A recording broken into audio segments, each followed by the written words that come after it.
Ladies and gentlemen, welcome to another edition of the Let's Talk Thursdays podcast. I'm BrendenPlayz, and this is episode 150 of the podcast. Another milestone. We've made, this is the third year of the podcast. I mean, we've ticked off another one. We've made it, 150. Now, I would like to have done something special for the show, but my schedule this week has been really, really crazy, so I just don't have the time to do it. I'm trying to get things done a little quicker, a little earlier, so I can get everything done. So, as you guys know, we had the Money in the Bank pay-per-view over the weekend, and, we'll talk about it in a moment, and it was, a lot of my time has been spent on that, so I haven't had much time to kind of do much else, but, of course, Let's Talk Thursdays is the show we can answer all of your questions that you send in. You can leave a question for the show by leaving a comment in the YouTube comment section down below over at the BrendenPlayz forums, BrendenPlayz.com/forums. In a couple of weeks' time, we are celebrating the 3-year anniversary of the forums. I believe it's 3 years, yeah.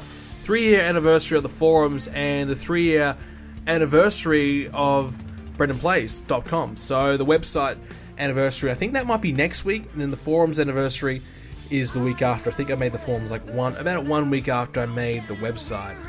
So we might touch on that next week. We might get into that.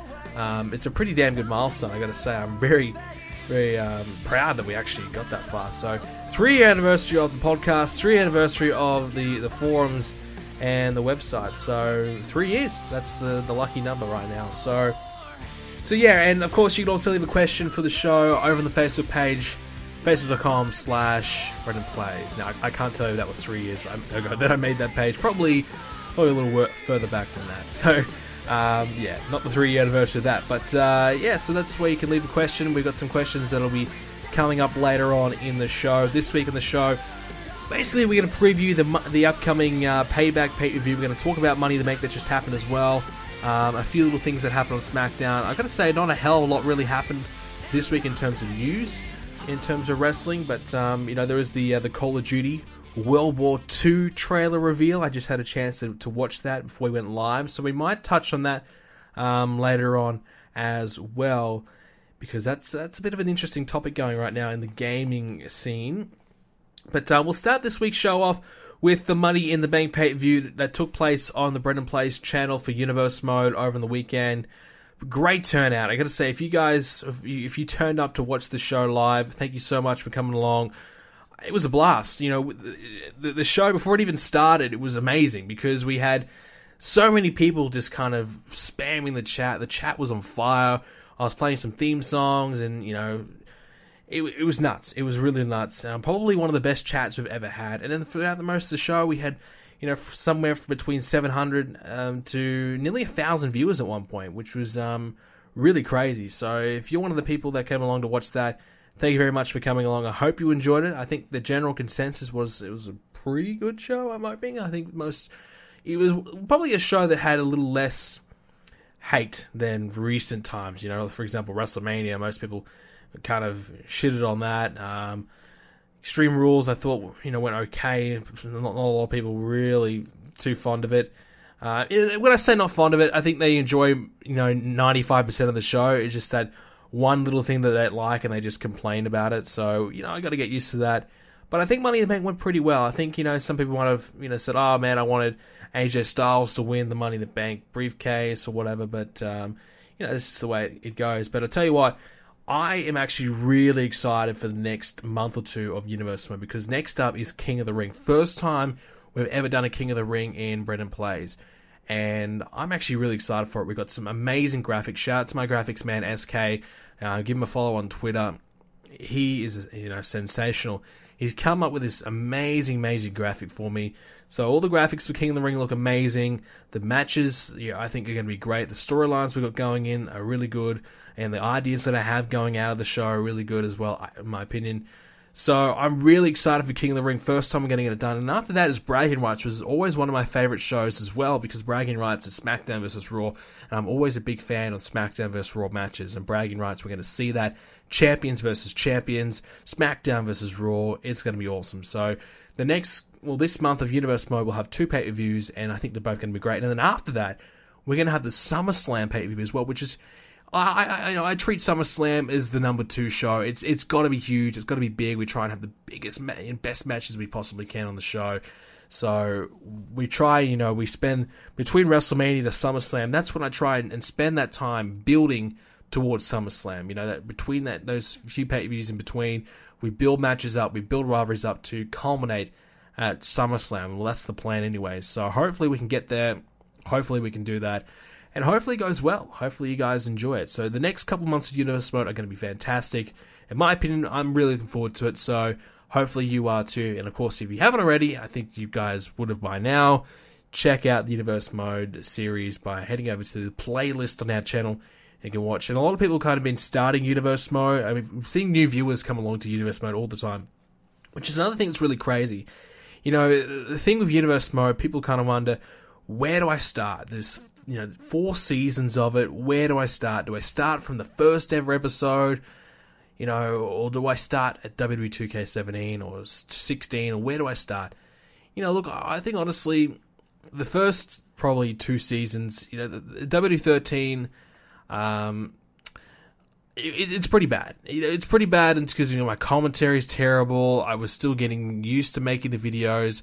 It's Universe Mode in its purest form, I guess, because I'm not even making the matches. I just let the computer do it all, and it's interesting. It's interesting. It's different. You see a lot of results. You see a lot of weird and wacky, crappy matches because I just let the computer make all the matches. I didn't set any matches. Then I think towards the end of 13, then I started making the matches, and then 2K14 we started to get on a bit more of a roll. I thought 14 was pretty good. We had some good things going on there. Obviously, Story Creator as well helped us for big time there. So 14, was pretty good.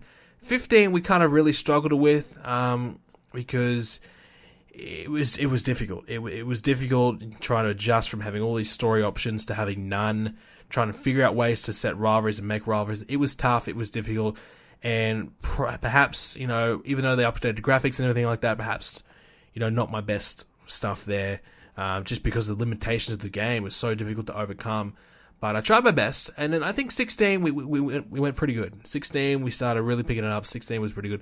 But I've got to say, this stuff now, 2K17, with all the story options that we have, more knowledge. I feel like I'm better at what I'm doing, making better videos, making better content. I think 17 is a great starting point if you are new.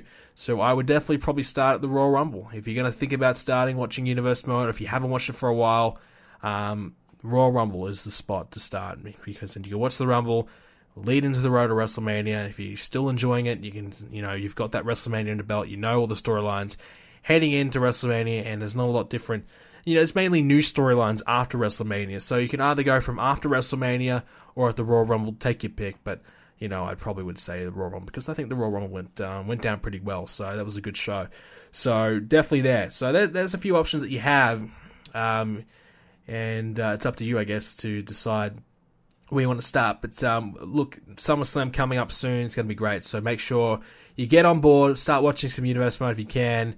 I know there's some, the episodes are long or whatever, and might take you a while to get through it. But I definitely think you'll enjoy it if you are a fan of Universe Mode.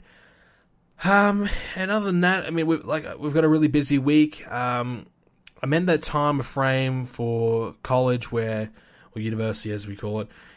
For university, where there's just all these assignments coming up. I just had an exam last week on last Saturday. Weekend exams. Whoever invented the idea of weekend exams? Oh, slap yourself. I mean, stupid. You got to take a huge chunk of your Saturday morning out, and you have to go do an exam. And I'm not a party guy. I don't go out that much and go out drinking or whatever. But if I wanted to, I couldn't go out on a Friday night, because I have to, stay at home and rest up so I can do my exam at 9 a.m. on a Saturday. Ridiculous. So whoever invented that, you're an idiot. I'm sorry. But we've had weekend exams. Now we've got 2 assignments due next week, which is a real shame, real annoying, because obviously I just finished Money in the Bank, and I haven't uploaded a Here Comes the Pain episode for a week because I've been so busy with Money in the Bank and went away for Easter, and I've been all over the place. So I need to work on that. I need to get some videos done for that. I want to bring back the power rankings as well this week for Universe Mode, so I need to get that done. And of course, I got to get this podcast done, and of course, I got to get more Universe Mode episodes done. So very busy week in terms of my YouTube, and then also, not only that, I've got the 2 assignments to do, and I was dumb enough that I decided to do something extra as well. Decided to try and become a referee for rugby league. So basically a junior referee where I'll go along on a weekend on a Saturday and I'll just referee, the kids' games or whatever, and I think you get paid like $10 for refereeing a game or whatever, and I just thought it'd be something to do. So I've had to be a referee, you have to do like a course. You have to do a full-on course. Like it might take you 3 or 4 hours to get done. I had to go and do a 3-hour face-to-face. I guess it was almost like a lecture last night, so that took a big chunk of my time. And the next week I got to go do it all again. So yeah, that's another thing that's kind of taking up a lot of my time. So I'm just a really busy week coming up. So I'm kind of stressing a little bit on how I'm going to get all this work done, but we're going to get there. We'll get there. And, obviously getting the podcast done, that's one tick done. So it's a busy week coming up. So if you are wondering if I'm a little slow on the videos, or you haven't seen a Here Comes the Pain or a Universe Mode, I apologize. I am working on it. It's just a lot of things I've got to do. And yeah, so trying to balance it all. But we'll move on and we'll go into this week's wrestling discussion as we'll talk about Monday Night Raw to start things off. And there really wasn't a lot to really talk about at Monday Night Raw. Just a couple of things I kind of wanted to chat about. The first was the dumpster match between Braun Strowman and Kalisto. Now, I will say this. You watch the first 2 minutes of Raw before the show starts. They play the vignette to start the show off. I want to say that they made Braun Strowman look $1 million in that opening promo, basically listing all the things that he's done, beating up Reigns, taking on Big Show, beating everyone up backstage. Braun Strowman, they've really done a great job and making him look like the real deal, a monster, a beast, the man. They've done a great job in making him that, and they're building him up, and having him destroy everyone. So then they have him lose to Kalisto in a dumpster match, which was really ridiculous because I think you'd have to think that a dumpster match that you'd have to close the lid. You'd think it'd be similar to a casket match where if someone gets put in the dumpster that they have to close the lid. So Braun Strowman, apparently, if he just puts a foot in the dumpster, he loses. And I get why, because obviously they want to have Strowman lose and have him have a reason to beat the shit out of Kalisto and do, what they did. Fair enough. But the thing is, nobody really cares about Kalisto. He's getting no reaction. He's barely been on TV that much for the last few months. Ever since he did that horrendous Lucha promo, he's kind of been nowhere, doing nothing. And I thought he was going to be in this cruiserweight division. We haven't seen any sign of that yet, so I don't know what's going on there. And to have him come in when no one really cares, put him in this position where you're meant to care about the guy, you're meant to root for the guy, you're meant to, want him to beat Strowman. They picked probably the wrong guy to do it. Kalisto is really nothing, and I get it's such a big size factor. That's probably where they were going with it, but the crowd just couldn't care less about Kalisto. So, the crowd also wanted to see Braun Strowman beat him up. So it kind of didn't really achieve what they were hoping for in terms of the crowd reaction. Instead, the crowd was really happy to see Kalisto get his ass kicked and then thrown off the stage in the dumpster. So probably the wrong choice of guy to be put in that position. But then again, who would be a better choice? Who do you want to sacrifice, basically? Who do you want to, be destroyed? And I don't know. Maybe Kalisto was the right choice. Maybe pick someone that nobody really cares if he gets beaten up or not. But I felt as though, they maybe needed someone who had somewhat of a crowd reaction. But, then again, he's getting his ass kicked, so it needs to be someone who's lower down the cards. Maybe they did pick the right choice, but that's one that you can debate on. Look, I thought it went down well. I wanted to see the dumpster, it just landed on top. I wanted to see it flip completely over and land, horizontal. But, it is what it is. I would have liked to see Braun Strowman just, I'm not finished with you yet, and just flip over the dumpster one more time to get that effect. But, yeah, whatever. But it went down pretty well. And like I've said, they've done such a great job in building up Braun Strowman. We'll talk about the Strowman and Reigns match when we get to Payback. But and just an early preview of that, I'm just going to say this. I think it's going to be all basically for nothing. So, the other thing I noticed on the show, it seems like Gallows and Anderson are on their way back down the card, losing more matches again. They just got this group in a position where they were gaining momentum back on top. And it was interesting. They had them versus Finn Balor this week. Everyone's kind of expecting, oh my God, we may see the Balor Club. It's going to finally happen. Look, I think the plan will always be Finn Balor as a babyface. I think he's that type of guy where he needs to be babyface. He's got the look. I think he can be a top face going forward for many years. And they're not going to turn him heel unless, things aren't going right. And I don't think we're going to see Gallows and Anderson anywhere near Finn Balor for a long time. So, yeah, so that kind of ruined that. If you had any hypes of that happening, well, that's probably been squashed. And so has Gallows and Anderson's momentum. They've kind of been tag champs. Probably still would have been tag champs if the Hardy Boys didn't come back. They've kind of been the ones, alongside Enzo and Cass to a lesser extent, who have suffered because of the Hardy Boys' return.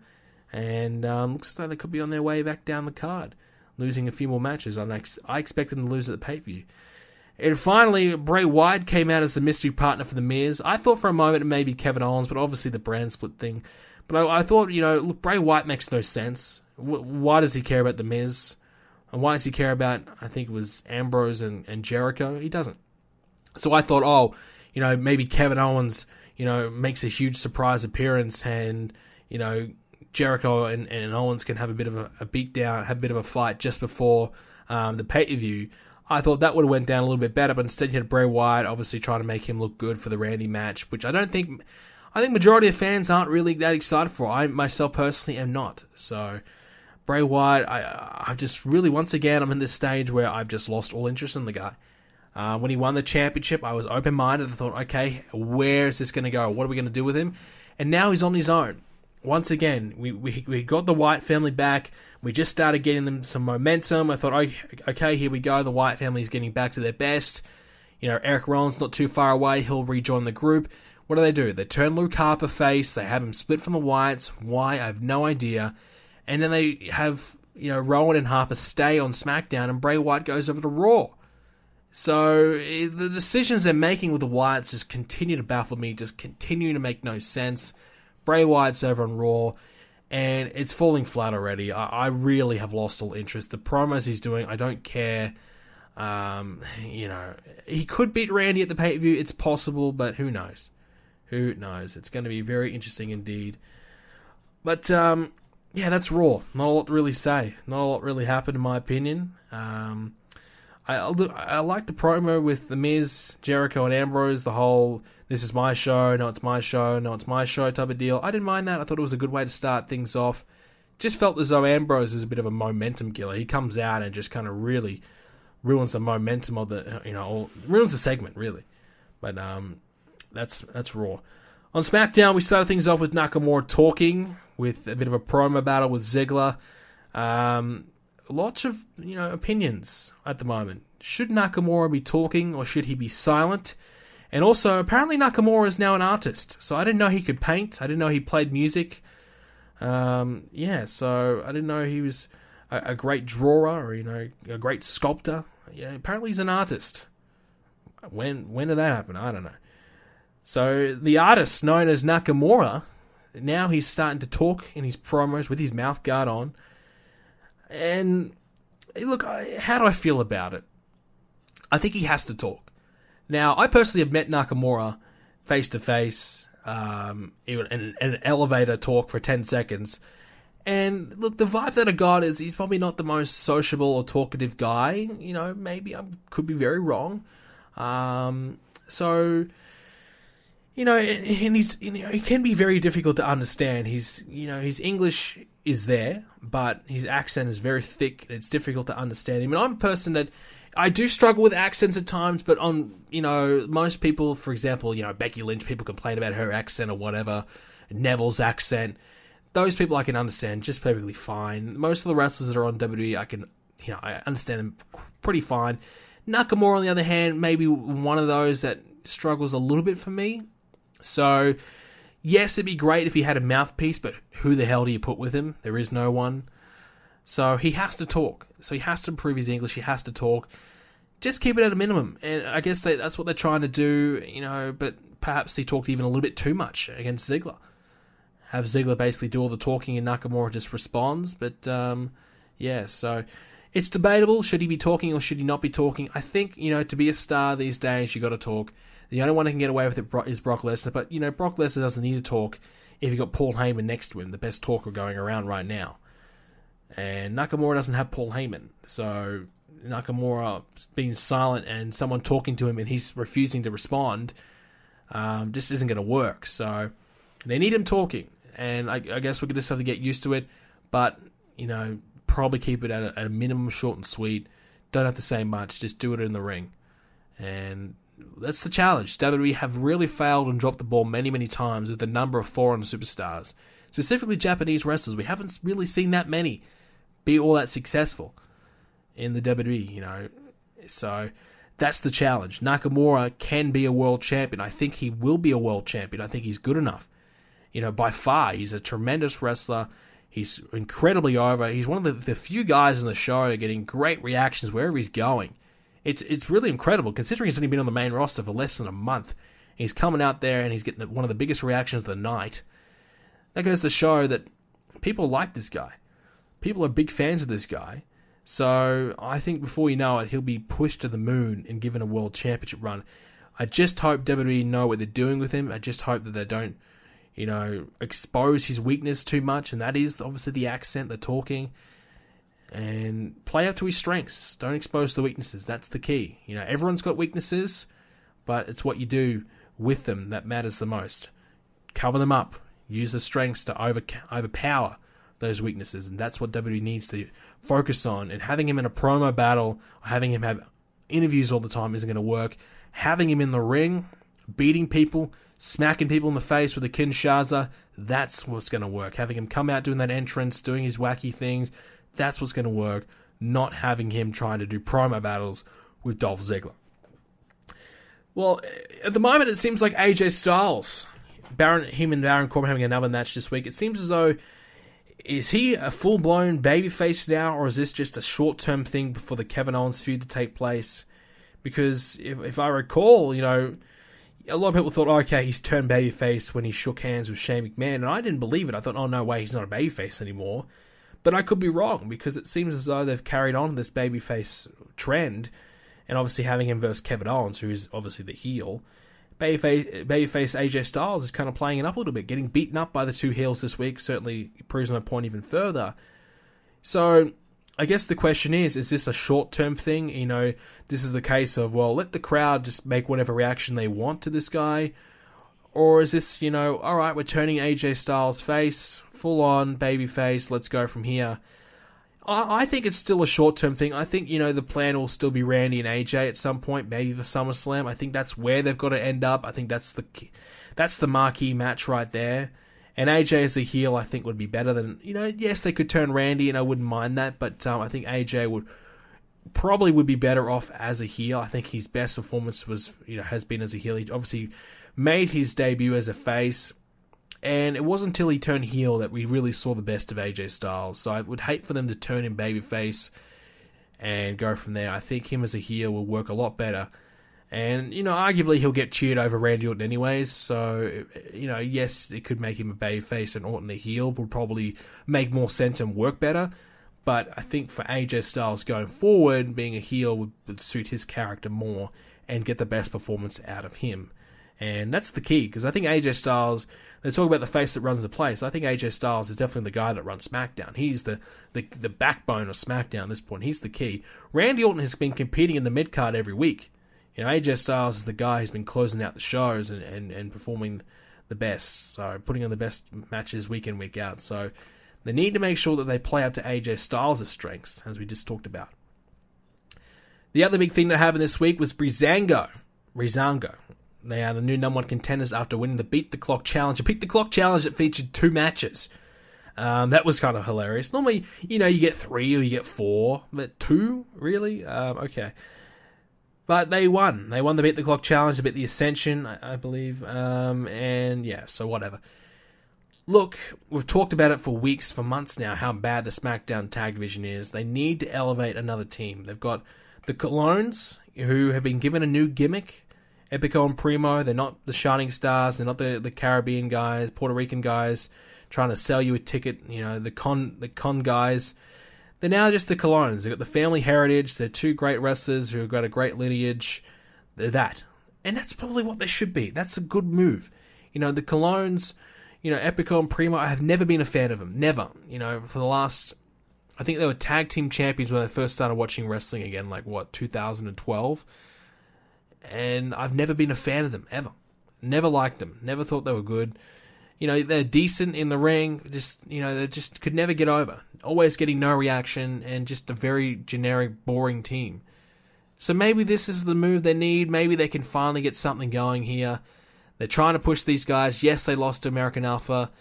But, look, I think the plan is for them to get a bit more of a push. And obviously, they needed a babyface team to win so they could verse the Usos. And obviously, American Alpha and the Usos has happened so many times, so that's not going to happen again. I wouldn't advise it to happen again. So look, they're already having Jinder fucking Mahal. He's having a match against Orton at Backlash. Well, what's the harm if Breezango joins the fun too?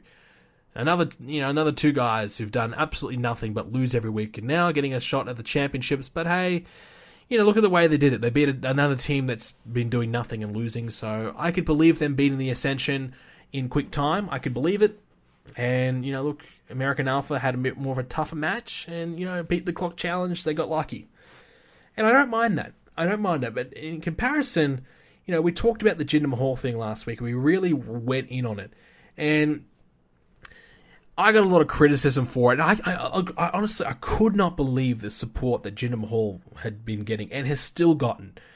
I've been looking at comments from videos. If we're talking about Jinder Mahal, various people, talking about Jinder Mahal, from Meltzer to Ryback, from Jim Ross, all these people talking about Jinder on a lot of other podcasts as well that aren't actually, wrestlers or anything. They're just fans talking about Jinder, and it's a bit of a split, divide.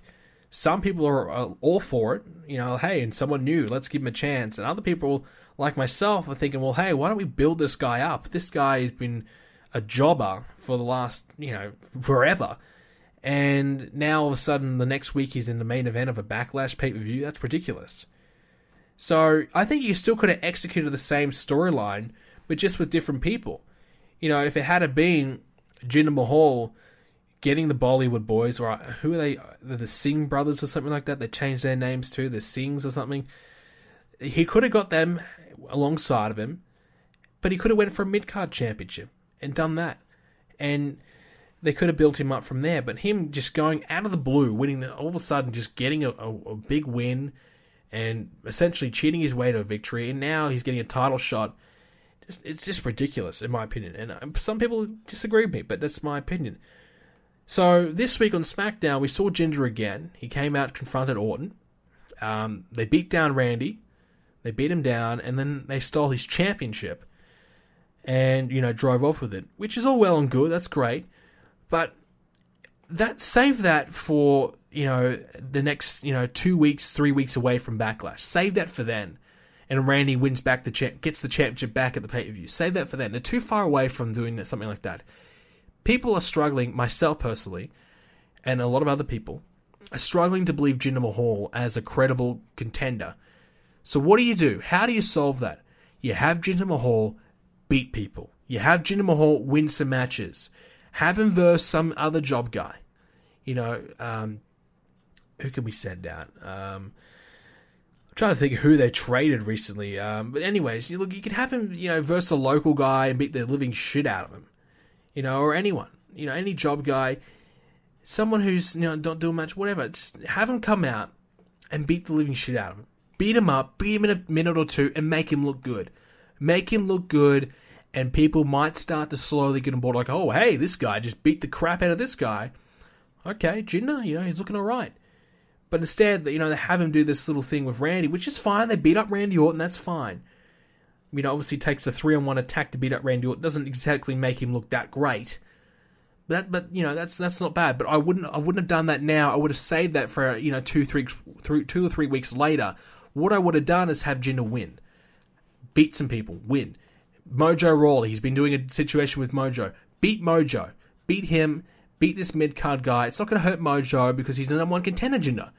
So Jinder, start getting some wins. Start beating some decent names. You know, I'm not saying he has to beat AJ Styles, he has to beat Baron Corbin or Sami Zayn, but beat up some mid-card guys. Beat him and get some momentum, get some believability, some credibility towards him. People might start to believe that, hey, this guy's the real deal. This guy maybe can beat Randy Orton, because right now it's still the same old Jinder. Yes, he now hates America apparently, which again is a played out gimmick. It's been done to death so many times. We could have, it would have been nice to see them do something different. The foreign gimmick is always, I hate America. I'm doing this for my country. It's ridiculous. It's been played out. Jinder Mahal should have just came out and said, you know what, I've been here. I've been fired, I've come back, I've been fired, I've been here for years, and I've been treated like dirt. I was told I had to go and be in a band, I had to do that, I had to embarrass myself, and I still haven't got any respect. I've been working harder, I've been training harder than everyone else there is in this company, and still I can't get any respect. So now I've taken matters in my own hands. I found some guys who respect me, who are just like me, who want to, be with me. And now I'm gonna take over SmackDown. We are gonna take over SmackDown, and I'm coming after the championship. And just do something like that, where instead he's saying, oh, you know what, I hate America. I'm doing this for my country. My people don't get respect. Whatever. We've seen that foreign crappy gimmick all the time. You didn't have to do that. You didn't have to go that route. Rusev's been doing that for the last 3 years. It's played out. All he had to do was, look at this guy saying, I'm here to get some respect. I've been being treated like crap for years. It's time for me to take what is rightfully mine. I'm taking this opportunity. I'm going to win the championship, and I'm going to take over SmackDown. I'm going to beat your hero. I'm going to beat your hero, and I'm going to take his title. That would have been simple, and I feel like that would have been more effective. But they didn't go in that direction. Instead, they got to go with this, foreign gimmick. Again, the big rumor is that they want to appeal to the Indian market. I don't believe that to be true. I feel like, yes, India is a great market to have, but they don't need to have Jinder Mahal competing for the world title to appeal to that market.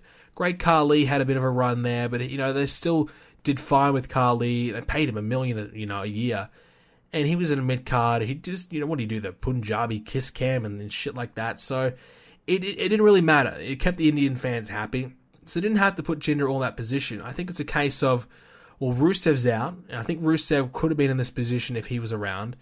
Rusev's down. AJ's busy. Kevin Owens is busy. Baron Corbin, we want to save that. Who else do we really have? Nobody. Because they've really, like I've said a few weeks ago when the Superstars shake-up, they've depleted their roster big time. I think right now, The Miz in this position would have been great. The Miz and Randy Orton, you could say, oh, that's not a match I wanted to see, but I think it would have been at least better than Jinder and Randy. More believable that, hey, The Miz has got a bit of a chance. Having the best year of his career would have made more sense, but instead, Miz is doing, Miz and Ambrose for the 100th time in the last 6 months. But anyways, look, I'm not against Jinder Mahal. I think he's a decent wrestler. He's got an okay promo. I don't think his promo this week was that great. I'm not liking the direction that his gimmick has taken. I think they've made a mistake going this way. It is someone different. It is someone new. I'm going to give him a chance. But, I think people kind of really didn't understand what I was trying to say last week. I said the only real thing the major problem that I have is that he's gone from a job guy to being a main eventer within the space of 1 week, which is ridiculous. I think you got to build someone up. Would have been fine if he had just won a few matches and, hey, he gets a big win out of nowhere. Okay, well, look, hey, he beat Mojo. He beat up a few other guys. Okay, I can believe it. Sure. He got lucky. Fair enough. But at least he's had some momentum behind him. But all we've seen, I think Jinder's won 2 matches and lost 50 since he's come back. Something ridiculous like that. And how can we believe a guy's going to win the world title from that? We can't. And they didn't do any favors for him this week. Like I said, you have the guy beat some people, and then we might be able to start believing it. But instead, they've done this title steal, spot. And look, it's fine. I would have done that perhaps 2 weeks before the pay-per-view. But instead, they're trying to do it now. And now what? Randy's going to come out, RKO him next week, take the belt back, and then what? What does that do for Jinder? So they've got to start getting Jinder Mahal some credibility, and they need to do it ASAP. Speaking of Rusev, which we mentioned him a moment ago, he is going to apparently get a title shot when he comes back at Money in the Bank. He said he's not coming back to SmackDown until he gets a title shot, so I dare say he'll get one at Money in the Bank. Who will be the champion, though? That's the question. Which championship will he go for? Will it be the world title, Randy Orton's championship, which is very possible? Or will it be the US title, which I would assume that Kevin Owens still has? I don't think AJ Styles is going to win it. So from that, I would have to say, if they're going in this direction of just having, nobodies or guys with no momentum at all getting title shots, I'd have to say it will probably be Rusev and Randy Orton at Money in the Bank for the championship. So I'm not sure, how is that? That's like 2-3 months away until that happens, 2 months. So I could see that happening, Rusev and Randy for the championship. I mean, Jinder Mahal's getting a title shot. I think Rusev would be the better option, and maybe that's where they do want to go. Maybe Rusev and Jinder get back together as a team again. Who knows? But so I would have to say Rusev might get a WWE Championship opportunity, and I don't know if he's ever had a one-on-one match for the WWE Championship. So, and that's a guy, Rusev, who does deserve it. Talk about Jinder Mahal has done nothing. He's been a job guy. Yes, he's been in and out of the company, but he's never really had any momentum. He's never really created anything to get himself over. Whereas Rusev was over. Rusev was dominant. Rusev was looking as though he's going to be a big deal. Then obviously he got beat by Cena, squashed all his momentum. Then the whole Lana and Rusev getting married thing really took him back a long way. He's had injuries. He's been so up and down. Yes, Rusev, a guy coming back from all that, getting a world title shot. Probably won't win it, but getting him, building momentum, getting him as a legitimate monster again in the world title picture, I think is a good thing. And I think that's where he should have been for the last year or two. Instead, he's been back in the mid-card, even lower than that, lower mid-card, getting bitched out to guys like Enzo and Cass every week. So Rusev's fallen a long way, and he's a guy that deserves to get back to the top. He's had someone who's had plenty of TV time. He's done all the right things. He's done everything that he should have done. Had a great US title reign, but it was ruined by Cena. And all his momentum was just taken away. So, unlike Jinder, who really hasn't done a hell of a lot to really, say, hey, I deserve a world title shot, I think Rusev deserves that. And I would give him that. If he needs a title shot to bring him back, Money in the Bank would be fine. Now, the final little piece that happened on SmackDown, a lot of things happened on SmackDown, I guess you could say, little talking points anyways, was, I would have to say, Charlotte's babyface turn. I'm guessing that's what happened. Charlotte beaten down by Carmella, Tamina, and Natalya. And looks as though, I think Naomi was beaten down too. So it looks as though Charlotte's going to turn face, and we're going to see those three women I just mentioned up against perhaps Charlotte and Naomi. And I would assume that Becky Lynch, she didn't come out to save Charlotte, and I was a little surprised by that. Perhaps the next few weeks on SmackDown, it may be Becky Lynch contemplating, should I join up with Charlotte, should I trust her, or should I just stay out of it? I think that's maybe where the direction's going to go. And maybe at the pay-per-view Backlash, we see a 6-woman match there. And because I'm guessing, Natalya, Carmella, and Tamina, none of them really deserve a title shot. Charlotte and Naomi would have been a great long-term rivalry, but if they want to have Charlotte as a babyface, which I think is not a bad idea. She's been a heel for a few years now. She's done everything. She won the title, 5 times as a heel? Turning a babyface and going now. I think people like her, so I think that's fine. I think, obviously, her promos have been great as a heel. Her best work has obviously been as a heel.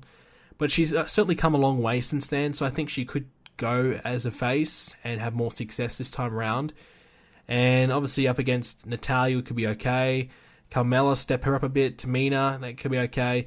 Trying to elevate those women a little bit more as well. So a 6-woman match, Becky, Charlotte, Naomi versus Tamina, Natalya, and Carmella might be where they're going with this. And I think that'd be okay. I think that'd be fine. So that's really all there is to talk about on SmackDown this week. We're going to get into the Payback predictions. And we'll start off with the pre-show matchup. That'll be Enzo and Cass versus Gallows and Anderson. Just a standard tag matchup. No number 1 contenders or anything like that involved. I'd have to say Enzo and Cass will win. Like I said earlier, I think Luke Gallows and Carl Anderson are probably slipping down the card. And I think, obviously, they've still got plans for Enzo and Cass going forward. But I would probably say they will get the victory. The The other thing that's happening on the pre-show, I think, is Finn Balor being on Miz TV. Not expecting too much there. I just think maybe a bit of back and forth. Maybe Ambrose comes out again and interrupts. I don't expect too much. Next up, Kevin Owens versus Chris Jericho for the US title. If Jericho wins, he's going to SmackDown. I think it's pretty obvious that Kevin Owens is going to win this one. Jericho is due to leave basically right now to go and start touring with Fozzy. So he's got a new album coming out for Fozzy. And I actually like Fozzy. I like their last album. It was pretty good. So I'll be definitely getting their new album, and he'll be touring there, so that's cool. I wouldn't mind going to see Fozzy live. I haven't seen them yet. They did come to I want to say a year or two ago, and I didn't go and see them. So if they come and support another band that I'm interested in seeing, I might go and check it out. Hardy Boys versus Sheamus and Cesaro for the tag titles. Interesting right now. I mean, it's very possible that we may see a heel turn from Sheamus and Cesaro. They're teasing it. They're very much so teasing it. I think it may happen. Look, I really like Cesaro and Sheamus as a tag team, and I think it would be a shame for them to split. I think they're just starting to really get some momentum as a tag team. I think the crowd like them as a team, and them against the Hardys as heels would certainly work. The Hardy Boys really need something. That just being Matt and Jeff, the old tag team from the Attitude Era, isn't really working. They really need to get this broken, Hardy thing going, change it up a little bit, because I think the crowd, starting to lose a bit of interest in them. They want to see the broken gimmick. I think we're all just kind of sitting here waiting and waiting and waiting. And if they don't get it done soon, then all of a sudden, they're going to lose a lot of momentum. And someone else like Sheamus and Cesaro, who are doing, who've been around for a while now, is starting to get some momentum, may be able to take some of that steam away from the Hardys and put it on themselves. So that's a bit of a worry. Look, Cesaro is a heel. I think Cesaro is one of those guys that not many people want to boo. Sheamus is a guy that everyone wants to boo. I've always hated Sheamus, but I like him in this team. Him and Cesaro I like as a group. Sheamus on his own, I just couldn't give a shit about. He's on my shit list as a solo. He's been able to. I've taken him off the shit list ever since this tag team begun. But he will have his place back on that shit list. It's still pretty warm. The New Day are currently, hogging all the seats on the shit list right now. But Sheamus may be able to take one of those seats away if he goes back as a singles. So I'll definitely keep them two as a team. They may do the storyline where Sheamus turns on the Hardys, but Cesaro is not sure about it, or he didn't want him to. That's possible. Or they may just go Cesaro and Sheamus both just beat him down. Perhaps when they probably lose. I'd say the Hardy Boys will win. They'll go for the handshake, and something will happen there. Now, whether it's both of them turning or just one, we'll have to wait and see. Randy Orton versus Bray Wyatt in a House of Horrors match. It seems as though the championship is not on the line, so Orton and Bray. I would say Bray would win. I don't think it will hurt Randy at all if he loses. Obviously, being Bray Wyatt's match, he has that upper hand, he has that advantage, and he probably should win. It's going to be gimmicky. Who knows? Will they have this stupid, worms on the screen again or something like that? Who knows? I don't know. That's one of those matches where we don't know what to expect. It might not be a bad idea to have it pre-taped and have it out in the Wyatt family compound and have Randy and Bray fight out there in the woods or something. I think that'd be probably better than anything else they could come up with. So I would say Bray's going to win that one. And if they did it in the Wyatt family compound or something like that, you could have Eric Rowan come out and attack Randy as well. And, maybe someone else joins the Wyatts and attacks him. Who knows? But that's going to be one to watch. But if it's just a standard matchup, then I'm not looking forward to it because their WrestleMania match was horrendous. Neville and Austin Aries for the Cruiserweight title. This should be another good one. Hopefully it gets a bit more time. It seems like that the direction is Neville. And I think TJ Perkins may screw over Austin Aries here, and they might do Aries and Perkins after this pay-per-view further along and have that one, and then maybe someone else steps up to take on Neville. Aries, I think, is probably a guy who definitely deserves a championship run, but I think Neville's done such a great job, it'd be a shame for him to lose the title. Seems as though he's the one that they're going to have carry the ball and have all the other babyfaces come after him, so we'll probably see him as the champion for a little while longer. Seth Rollins and Samoa Joe, one-on-one. Tough one to really pick here. Could go either way, but I'm going to go Samoa Joe. I feel like they still want to keep building him up, and Joe maybe will target the knee, and Rollins may hurt his knee in storyline, and Joe will take advantage of that. So they could easily go that way and kind of have Joe, win because of that. So I'm going to say Samoa Joe. And Bayley and Alexa Bliss for the Women's Championship. I hope Alexa Bliss wins. I'm becoming a big fan of Alexa Bliss. I think her promos are really good. I'm enjoying her work all round in every capacity, whereas Bayley, I could not give a shit about. I do not like her promos at all. Her in-ring is fine, but I've got no interest. She appeals to 10-year-old girls. Her character is for little girls, and I'm a 21-year-old male. So if you're like me, you probably shouldn't be a big fan of Bayley, and I'm not. So I don't care for her at all. So I would like to see Alexa Bliss win, and I think she's done such a great job since coming to the main roster, and she did a great job on SmackDown. I would like to see her get more of a chance to run with the ball a little bit further with some new opponents as well, instead of just Becky Lynch all the time over on Raw. So I think she'll do some great works with the championship if she can get that chance. And Bayley, her run, it's just about over. It's quite clear that, Sasha Banks is always there at every step of the way when Bayley's out there. It's quite clear that they're a little concerned about Bayley. They're always having Sasha there, so perhaps they haven't got a lot of faith in her to get things done on her own. So they need to keep having Sasha come out. So either Sasha's going to turn, or they'll just have Bayley lose the title. And what I would assume to be the main event of Payback would be Roman Reigns and Braun Strowman. Now, this is the one match I am certainly looking forward to, because I am a big fan of Braun Strowman. He my favorite right now is Bobby Roode. And, Strowman may take the number two spot from Nakamura. I think Nakamura was my number 2. Strowman may now be my number 2 and could even take number 1 soon. He's great. He is just great, and he has just been running through the whole roster. How could you not like the guy? He breaks the ring, he flips over an ambulance. Yes, it was gimmicky, but whatever. And then he flips over a dumpster. How can you not like the guy? He's been beating the shit out of everyone. He's awesome. And he's like I said, he's just fantastic. And look, I think at the end of the day, it's going to be a shame. It's going to be a shame when Roman Reigns beats him, because that's what's going to happen. Roman Reigns is going to come out after being beaten up by Braun Strowman. His brother unfortunately just died. And they're going to have Roman Reigns beat Strowman and probably just ruin all momentum from Strowman. Now, the only X factor in this match is perhaps Brock Lesnar make an appearance. Now, Brock Lesnar could show up and attack Reigns or attack Strowman, probably Reigns, and screw Reigns over and do something there. I don't know. But that's probably the only way I see Strowman winning, because otherwise Reigns will beat Strowman clean and probably ruin Braun Strowman, because Reigns has already beaten Strowman. Strowman needs to beat Reigns this time. Reigns losing, so what? He's coming back from injury. You can just play on that. Oh, he was injured. He wasn't 100%. He's emotional after the loss in the family. His head's not in the game. Do that. But Braun Strowman loses. Well, why the hell would he lose? He's been, he's in the best form of his life. He's been beating the hell out of everyone, beating everyone up. He's got no reason to lose, no excuse.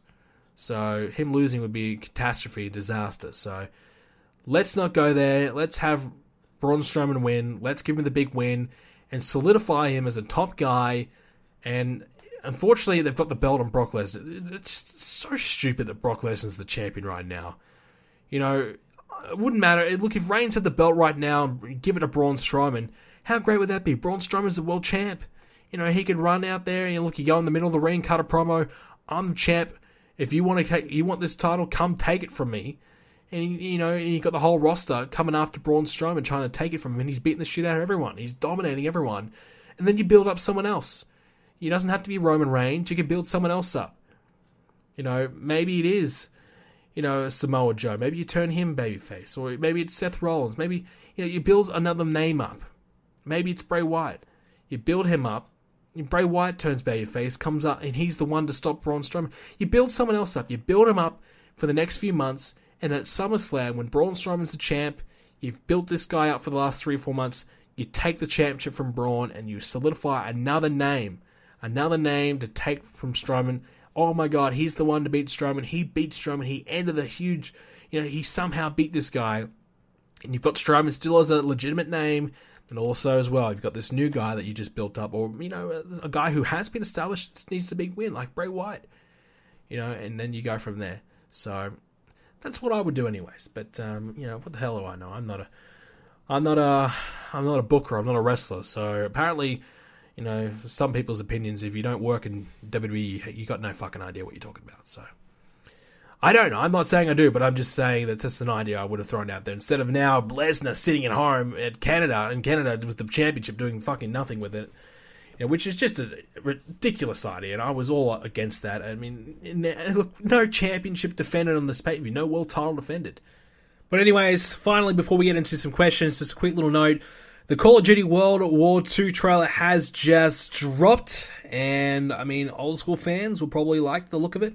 Personally, I think it looks great, but the damage, I think, has been done. We saw Battlefield 1. We all thought, okay, this is going to be it. This is the one. This is the game. And I think to a lesser extent it was. It was really a lot of fun. I personally enjoyed it. I haven't played it that much for a while because, I've kind of done everything there is to do on it. There really isn't, there's no new real maps. There's no guns. There's nothing really to bring me back on. That's where they've kind of gone wrong big time. Call of Duty is just taking a direction that is not good. The jetpacks, the supply drops, a lot of pay to win elements, very same old maps. They're trying to remove camping. The game's too fast paced. It was always very fast, but now it's too fast. You can't go in a building without there being 4 or 5 different ways to get into the building. You can't hold up a building. You can't play defensively. Which, yes, we want to get rid of camping, but there's camping and then there's just let's try and go in a building to oversee what's going on, and let's pick a few guys off at a building, let's go, and then we'll move to the next one. We can't even do that these days. Someone can fly into the building and take you out, or someone can drop in from the ceiling or jump from the basement. Who knows? There's just 100 different ways that you can do everything these days, and it's all over the place. It's ridiculous. So yes, a new reskinned game, World War II. We don't have the jetpacks. It could be positive, and I'm open-minded. I'm optimistic. I think it could be good. I'm looking forward to it. The trailer looks great. We'll see how the multiplayer runs. The single player will probably be a fantastic player. I'll probably just buy it for the single player. I think it'd probably be a lot of fun. But the question is, can they save the multiplayer? Can they save Call of Duty? I would probably say no. I don't think they can. I think the damage has been done. And there's no doubt in my mind, supply drops will be there day one. Microtransactions will be all over the place.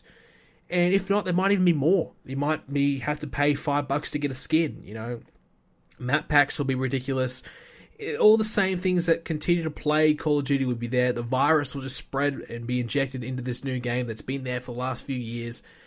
Yes, it's World War II, which is great. We don't have jetpacks, which is great.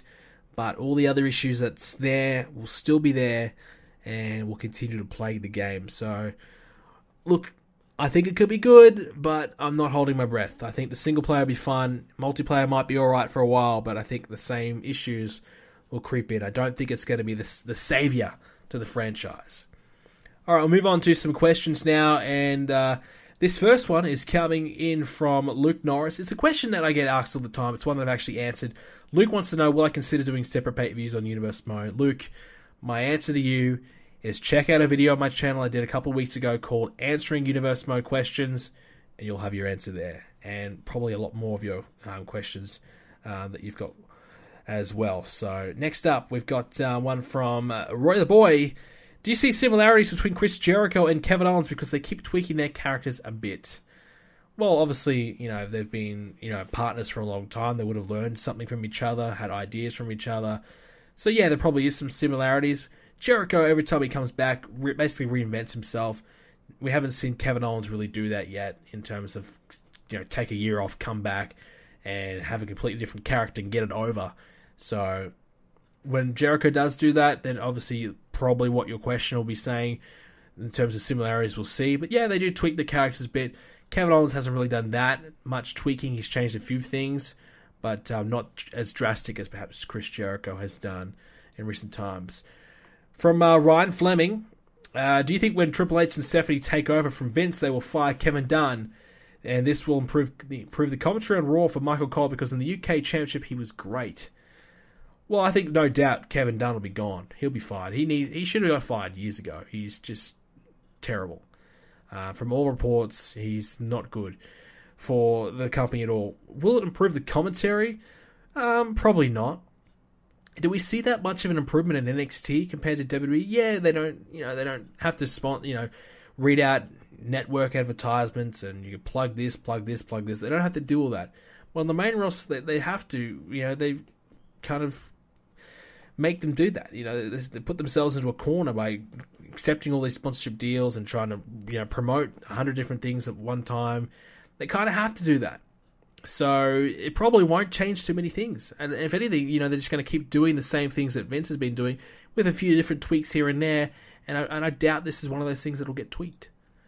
This one's from Awesome K. And by the way, Vince is not going to be gone for, probably another 10 plus years. So Kevin Dunn could have quit or be fired by then from Vince himself. Who knows? Awesome K. What should WWE do with Apollo Crews? I think you got to give him a gimmick. You could turn him heel, and that may be where they might be going with the whole Titus O'Neil thing. But I think you got to give him a gimmick. Be something. He's just Apollo Crews. Apollo Crews with a smile on his face. He's got a lot of talent. I like Apollo Crews, but he's got to have some kind of gimmick that separates him from the rest. And he could be against the gimmicky things, but he's got to be repackaged. He's got to be given some kind of gimmick. Take him off TV for a while, have him come back as something different. From Alex Small, would you like to see The Undertaker and Kane inducted into the Hall of Fame on the same night? It would be a touching tribute, and it definitely could happen. Would I like to see it? I think both guys probably deserve their own moment. I think, Undertaker being inducted is going to be the headliner, and Kane could be overshadowed a little bit from that. Two big names. I don't think Kane is a headliner, but he's certainly, probably the number 2 or number 3 type of act. But look, Undertaker on the same night as Kane would be touching. Brothers of Destruction going in would be fine. So I probably would be against it. I mean, it would make sense. It would work. But, it'd be all probably about the Undertaker rather than all about, Kane. And Kane deserves, his moment. Oakley Tiger, should the cruiserweights be able to challenge for other belts and interact with other wrestlers instead of being limited to just that in a division? Absolutely. Absolutely, 100%. There's no reason why Austin Aries, can't be having a match with Dean Ambrose, or The Miz. There's no reason why, Rich Swann can't be fighting somebody. Look, there's so many guys in the cruiserweights aren't really doing that much. There's no reason why they can't mingle in with the others. I think it makes no sense. I think it's ridiculous. If Austin Aries isn't going to win the Cruiserweight belt, we'll have him compete for the IC belt. Have him do something else. If Neville's the main guy, well, that's fine. Well, don't have Austin Aries off TV whilst the next challenger, takes on Neville. Keep Austin Aries busy and do something else with him. So there's no reason why they should just be fighting just Cruiserweights. Yes, they could be on the 205 live show, and that's fine. But, I think it would work. I think it would benefit them for wrestling other people and legitimizing them as being able to beat some other guys and compete against the other guys. Not have them lose to everyone, but, I probably wouldn't do, Jack Gallagher versus a Big Show or anything, but I would definitely have them mingle in. Thomas Speller, how long do you see Paul Heyman sticking around after Brock Lesnar leaves WWE? What role do you think he will have? I don't. If Lesnar goes, I think Heyman goes. Yes, he could manage another guy, but I don't think he's interested in that. I think he just sticks around because of Brock Lesnar to help him out, and I think he gets his enjoyment out of that. Paul Heyman has his own company. He's doing a lot of things outside of WWE. He doesn't need WWE. He just does it for, to help out Lesnar and, to help his friend out and just probably for fun. And I don't think he'll take up another backstage role at any wrestling company probably ever again unless he completely owns it himself, which I don't see happening. So I think Heyman will just stick around until Lesnar goes.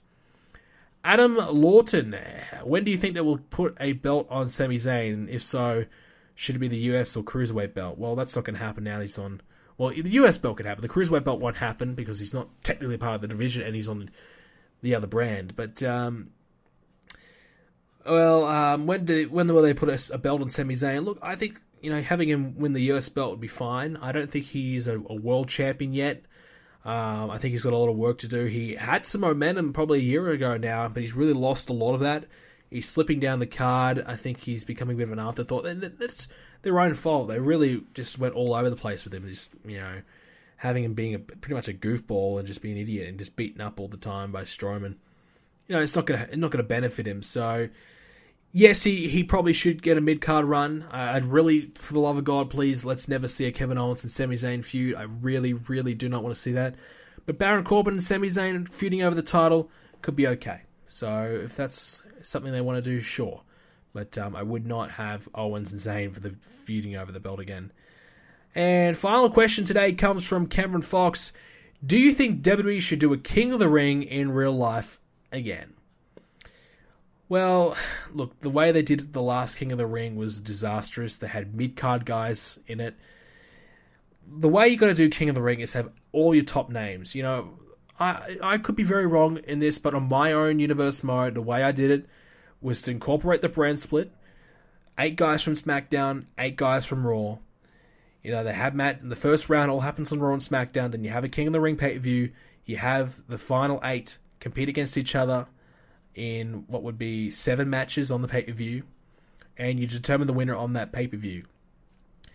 That way, you take your best guys. You get rid of 8 in the first round, then you have the top 8 guys, on both shows.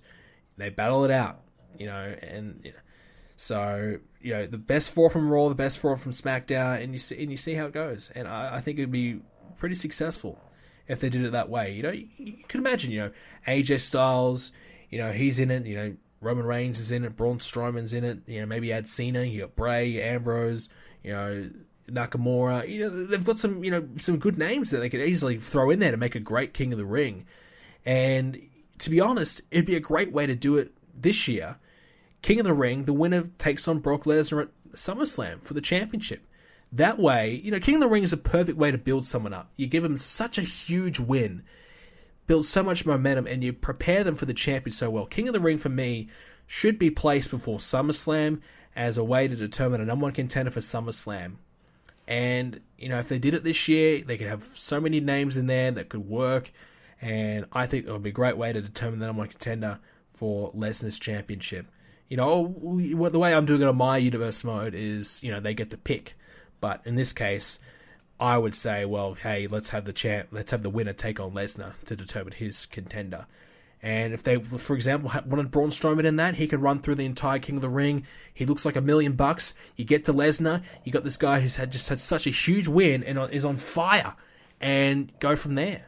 We also have one last question. It is coming from a voicemail. Should WWE 2K18 include licensed stadiums and arenas? I would probably say no, because I think there's a lot of other things they could focus on that probably have more value to it. Yes, having licensed arenas would be kind of cool, but would there really be that much of a change? It looks basically the same on TV every single week, other than perhaps stadiums. So they don't really do that many stadium shows, maybe 1 or 2 a year, so I don't really see too much change there. So in my opinion, I probably wouldn't. I don't think they really should focus on that. I think they should focus on getting the roster right, bringing in legends from the past, putting old arenas in. Every pay-per-view, they should have a one pay-per-view, every arena from one pay-per-view. There's no bragging rights. There's no King of the Ring. There's so many other things that they could have in. So licensing arenas probably isn't that necessary or a priority at this point. With that said, that's all we have time for this week's edition of the podcast. I hope you enjoyed it. If you did, make sure you leave a like on the YouTube video. Make sure you send in a question for next week's episode as well by heading over to BrendenPlayz.com, leaving a voicemail on there, heading over to the website, on the forums rather, as well, and leaving a question there. Facebook.com/BrendenPlayz for a question there, as well as in the YouTube comment section. So make sure you leave a question. Make sure you follow me on Twitter @BrendenPlayz. Leave a like on the Facebook page, BrendenPlayz as well. And not only that, check out the website, BrendenPlayz.com, to check out the full King of the Ring match card in the first round bracket for Universe Mode. It's also available on my social medias as well. And if you haven't already, make sure you join up to the BrendenPlayz forums. We're about to celebrate our 3-year anniversary, so please come along and celebrate with us. We love to see new members on there, and if you've been on there in the past, we'll come back on and say, hey, we'd love to see you there. So that's all we have time for this week's edition of the show, the 150th edition of the podcast. 3 years. And we might probably get another year in, I reckon. We might get another couple of years maybe. Thank you very much for listening in. See you next week.